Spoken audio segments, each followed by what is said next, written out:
was death the murder of children. In effect, our state, the home where I grew up, glorifies and validates the machinery of oppression that's devastated and crippled me and generations of my family. Where we have screamed in horror, pain left of our loved ones, where we have cried in despair over the tender children ripped away from us, where we have begged for mercy and a morsel of food. We are challenged with the Zionist perspective.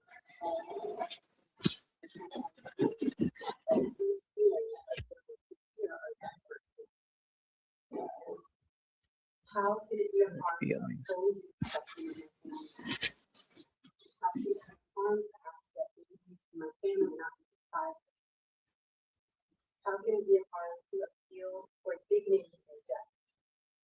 It is not a harm, but an erasure. It is a brazen retaliation by persecution, the unchanged people by the ones that Palestinian lives do not know. That our visceral pain of the tangible loss of life is that we are easily wakeful. Illinois is an active participant in the cold dehumanizing religion.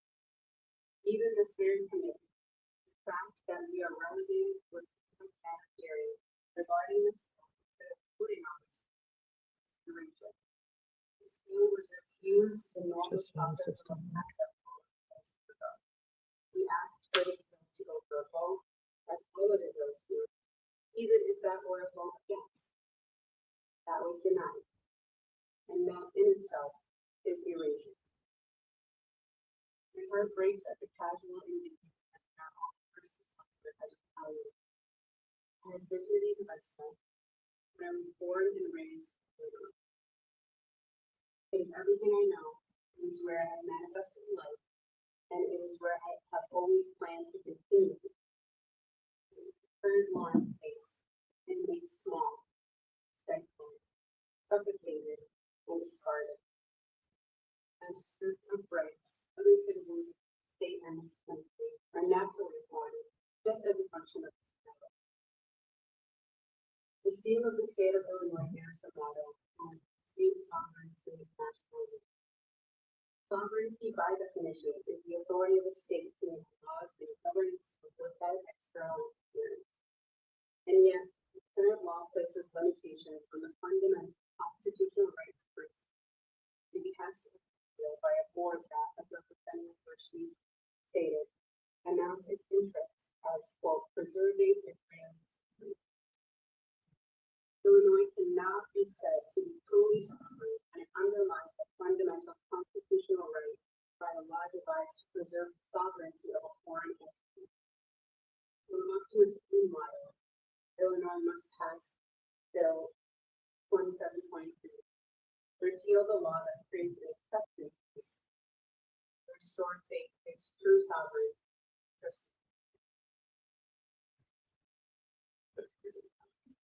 We'll open it up to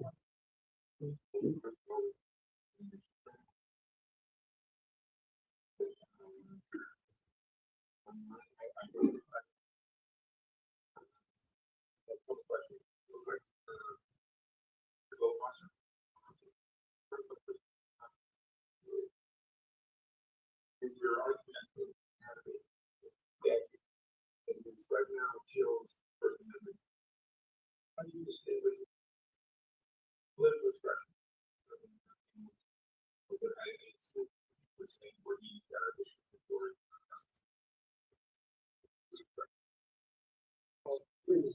expression.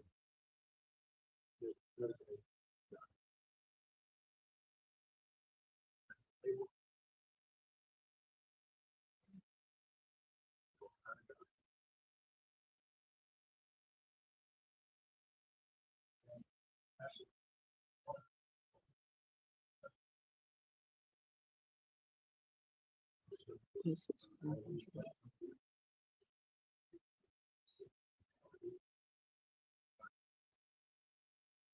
Are you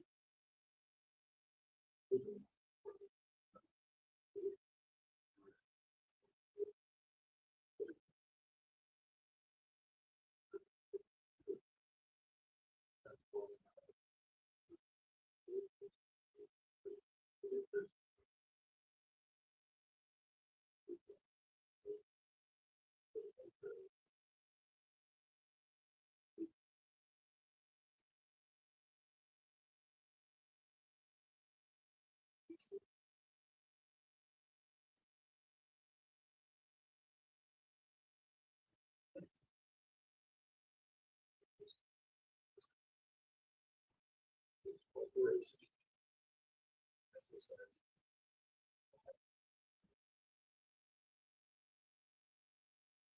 Thank you very much. Anyone have any questions? Very much for that.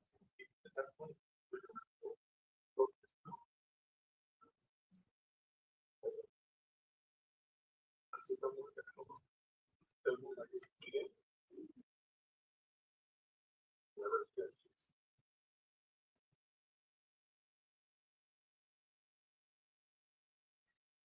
Good morning. My name is Dan Goldman. I'm the Chief Public Affairs Officer for the Jewish United Fund, Jewish Federation of Chicago, which is leading a coalition of hundreds of Jewish communal organizations, synagogues, and schools opposing HB 2723. Before I go any further, I want to thank members of the committee, starting with Chairman Nolan, Subcommittee Chairwoman Manley, and Republican Councilman Kowski, for your careful and thoughtful consideration of 2015, the Illinois General Assembly unanimously passed SB 1751, which bars Illinois pension funds from investing in companies that won't prove. That is the full extent of the bill. This is not a unique addition to our pension law. Illinois law also bars Illinois pension funds from investing in companies that offshore their headquarters, companies that doing business in Iran and Sudan, Russian and Belarusian companies, and companies that house children separated along our southern border. All of this is to say that aligning Illinois' pension investments with Illinois policy priorities and values is a long-held practice in the state. Another long-held practice in Illinois is to oppose economic and other forms of discrimination. The unanimously passed SB 1761, Illinois' anti-boycott, divestment, and sanctions law, an important tool Illinois deployed to prevent wrongful discrimination.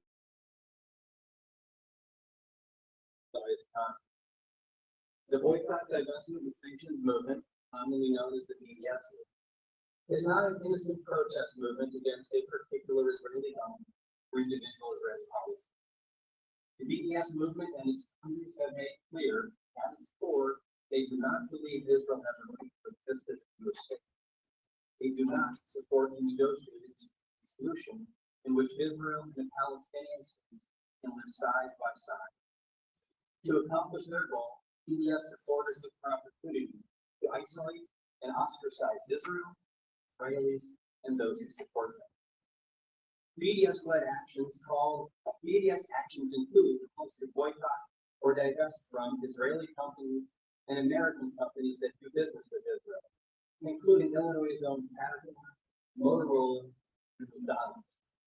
In case you're wondering on my McDonald's part, it's because the franchises in Israel offered free meals to Israeli soldiers who were called up to defend Israel and to rescue hostages taken by Hamas.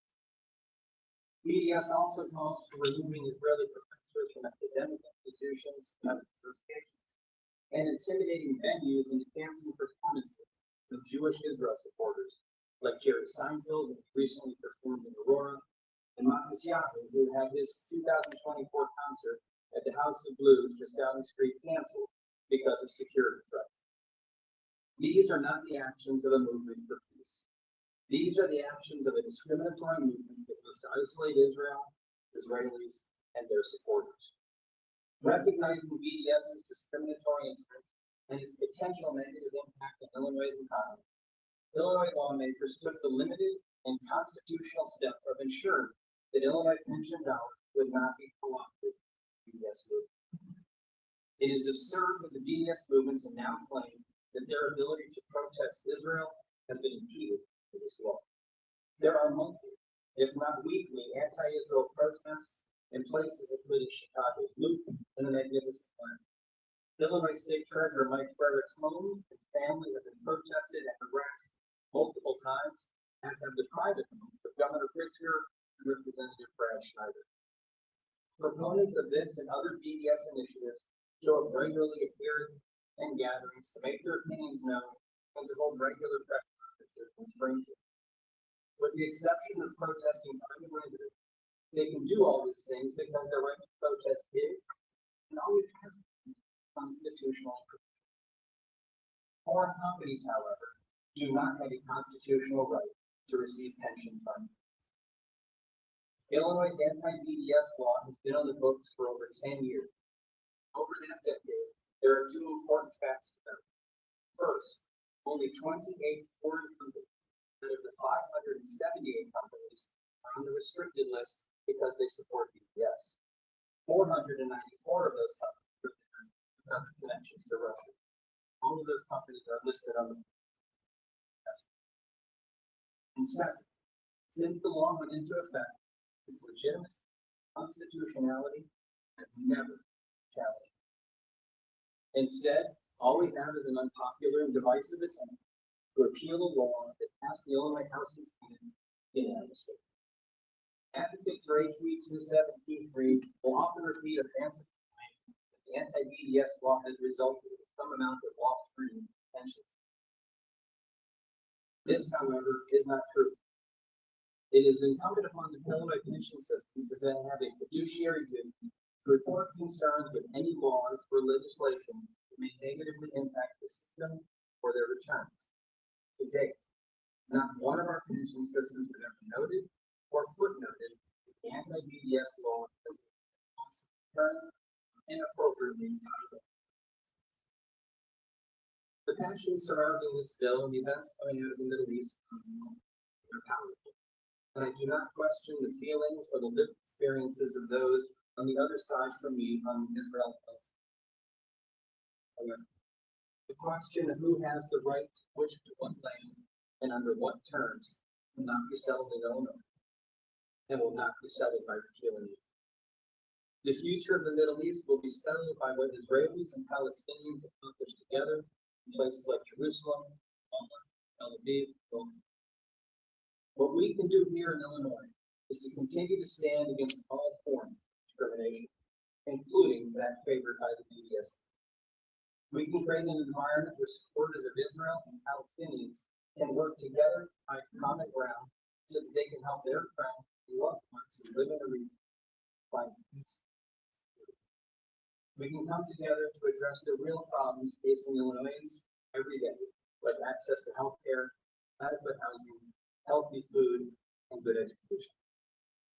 All the time, energy and resources wasted on this attempt to repeal this limited and constitutional law is time, energy, and resources that could have been used to make life. It's instead what we have is more division and more apprehension. On behalf of Chicago's broader Illinois Jewish community, I ask this committee, eventually if necessary the entire House, to vote down HB 27.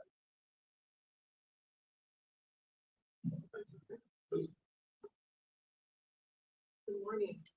My name is Sarah Van Loon. I'm here in my capacity as director of the Chicago office. New Chairman Bella, Subcommittee Chairwoman Manley, Republican spokesman Sosnowski, and members of the committee for convening this important hearing. At AJC, we work to advance the well-being of Jewish people, help secure Israel's place in the world, and to uphold the democratic values. That includes engaging constructively with policymakers on issues that affect both the Jewish community and the broader fabric of our society. We are grateful for the seriousness with which this committee is approaching matters that's both personal and consequential. We have long taken a principled approach to aligning economic policies with values. The state's 2015 anti-boycott, divestment, and sanctions or BDS law reflects a clear bipartisan commitment to oppose discrimination in all forms, including economic discrimination.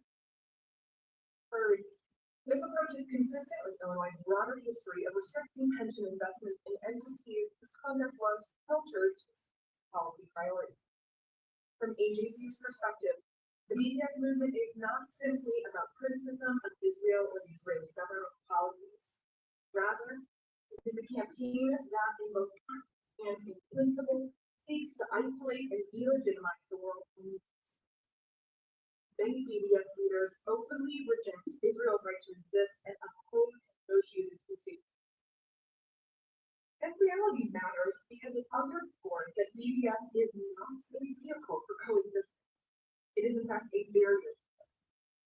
It's also important for us to be clear about what Illinois' anti-BDS law does and what it does not do. It does not restrict free speech, nor does it prevent individuals from expressing criticism of Israel and engaging in protests.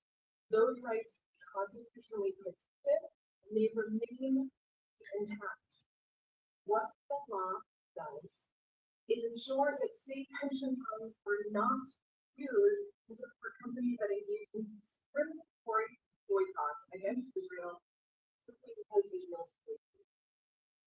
In that sense, the law represents a narrow, measured, and constitutional policy choice, one that reflects Illinois' long-standing opposition to discrimination and its interest in maintaining stable and principled investment practices. It's also worth noting that nearly a decade after its passage, the law has functioned as intended.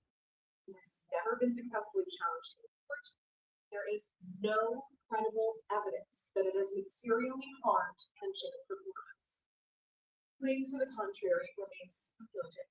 They have not been substantiated by the pension systems themselves or by any expert.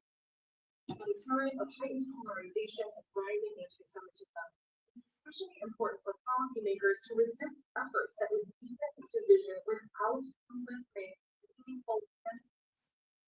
Repealing this law will not advance peace in the Middle East, nor will it resolve the complex and deeply rooted Israeli-Palestinian conflict. Repealing this law will not change the real suffering of Palestinians, whether in the West Bank, Gaza, or those here in Illinois with family. It won't change that because this law does not target the Palestinian people. It governs how Illinois pension funds invest public dollars. And that's what's critical to remember. This bill will not alleviate suffering abroad or local push. It will deepen fear of Jewish Illinoisans here at home. When HB 27232 is removed, that Illinois stands against discrimination. It would tell Jewish Illinoisans that state protections against anti-Israel boycotts are excluded at a time when anti-Israel agitation is often spilling over into anti-Jewish hostility.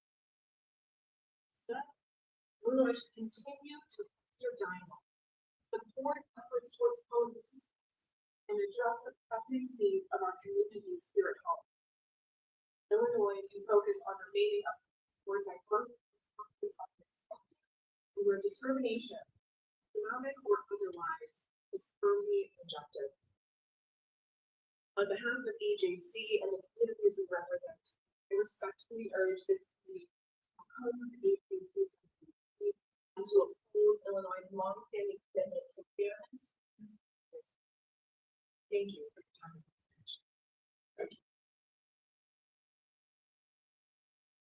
Good morning. Mr. Akawaniere, the Senior Regional Director of the Anti-Defamation Against Region. Chairman Naamah, many members, thank you for having me today. PPL is the world's leading contemporary founded in 1914. Our mission is to help prevent Jewish freedom, pure justice, and fair treatment to all. We are excellent for Jewish hate and extremism. And among many other things, we aggregate the number of reported incidents that occur and we regulate the accident that must be sanctioned BDS policies against Israel have on the institutions and the communities. And we hear both and review committee to present and student Jewish community. I speak 80% of Jews and friends in Israel who are and reject those who seek to sow a false narrative of division in the Jewish community for this parent. The BDS movement intends to normalize the idea that it's acceptable to sing out and exclude Jews based on our connection to Israel.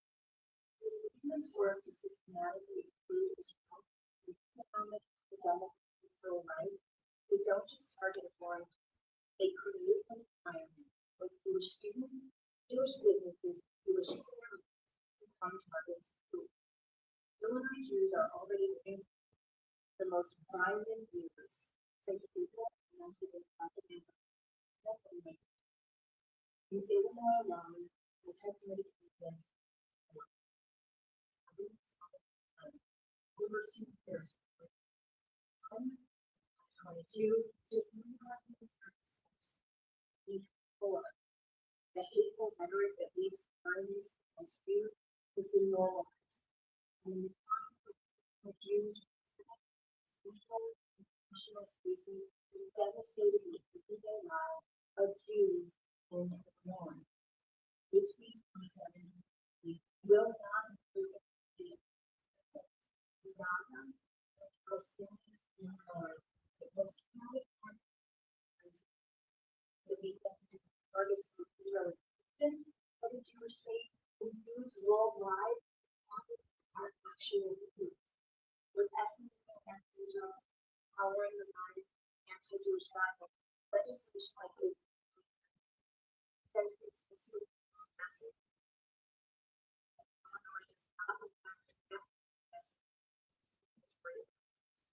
So I ask this committee, will this take commands Illinois better? This repeal is not by itself, but it's part of our constitutional ensures that state pension dollars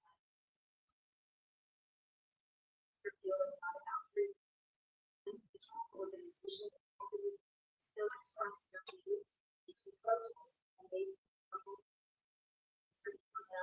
issues. No next to boycotting Israel. The repeal is also not about Palestinian rights. Here, Palestinian rights are great. We are invested in partnership for improving the lives of our Palestinian workers here in Illinois and around the world. Human rights are separate. This committee work for every community. This measure is not a compromise. It's instead about clearing the way to serve as a pretext for boycotting Jewish business, providing Jews acceptable and unacceptable articles in the Jews public Illinois.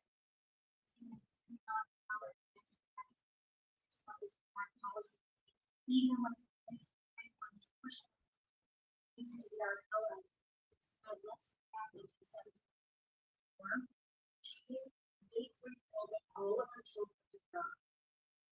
I invite everyone claims to want peace, God, and human rights to join the real discussion on how to protect communities in Illinois.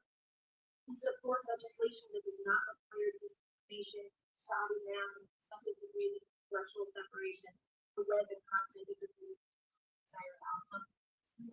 Right for effective peace to come at me, not spend time on economic margin was it. It has to learn about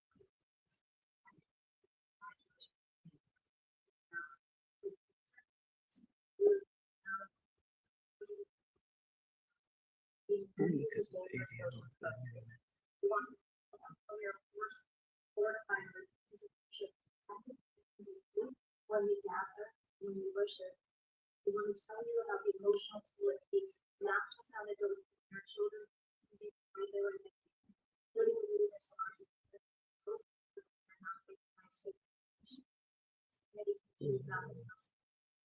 I contrast age, lower the temperature of blood. I ask you to stand it with this kind of task in your mind, and all of it will use up all community. You are supported by data with God and you so much. Thank you very much. I have a question for myself. So, one of your core like bill as is, the law as is, helps fight discrimination. Did you go more into how specifically it does that? What's the mechanism? How it fights against innocent? You're at home, Yeah. you're in Illinois, Yeah. and we single out Israel for boycott. The effect actually on normal views. We have measured the impact both financially, but socially of the PBS movement on Illinois Jews, and the is to actually treat like Jews here in Illinois. The effect is not in fact on Israel. The impact is on Jews here at home. We use PBS as an excuse to exclude us from academic life, from social circles, or financially by boycotting our business, merely because we believe that Israel should exist. Okay, so the argument would be that if currently the bill for passed, it will add discrimination in Illinois of Jewish people. The boycott extended. Exactly, and particularly at a time that Israel sentiment turns into violence against Jews with concern about the rising number of anti-Semites.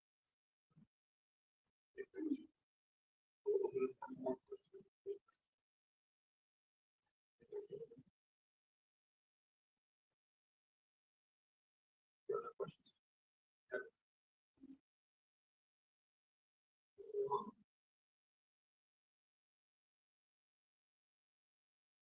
Mr. Chairman, I wanted to extend thank you to all of the witnesses presented today.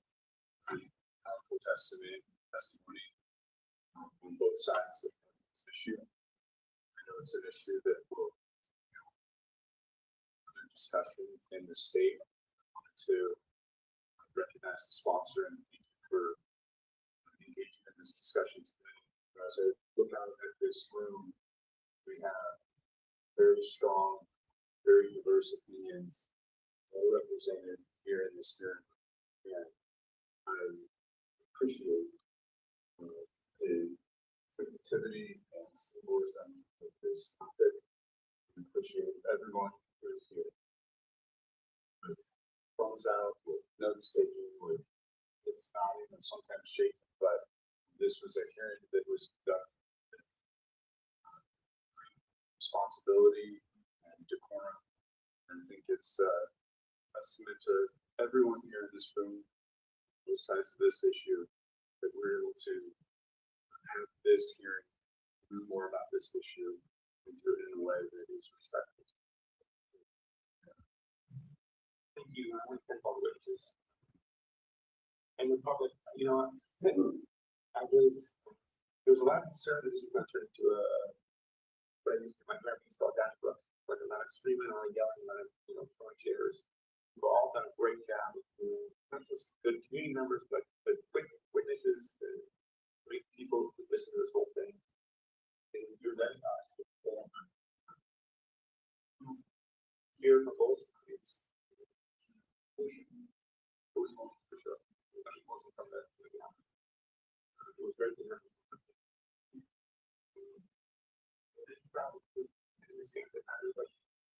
Happy to work with okay. This subject matter is the subject matter that becomes take this information and cultivate and mull it over. I know some more research to do for myself, and I think you do too. So with that, thank you all very much. And the University would like to make a closing statement herself. Quickly. I don't want to just look. Thank you. Many of the things that you shared, I think addressed the sense I would agree. Kind of stuck with kind of equating after the other countries that were listed, the other restricted a country not as what kind of press is really I will get foreign companies that are supposed to be foreign companies. I mentioned with Morningstar just down the street. I mentioned Ben and Jerry's, well, early and Lever is foreign.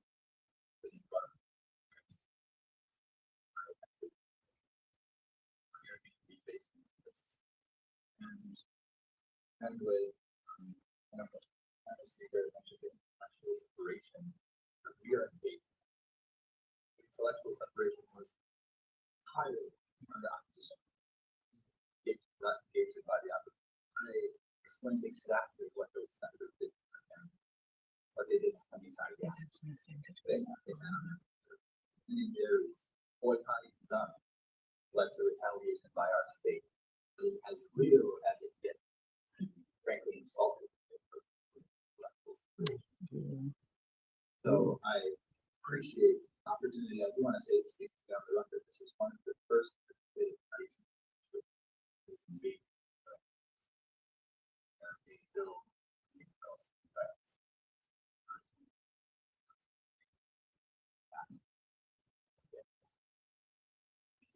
There being no more business, the International Relations, Tourism and Trade will recess the call the chair. If you want to say anything, I'll do that.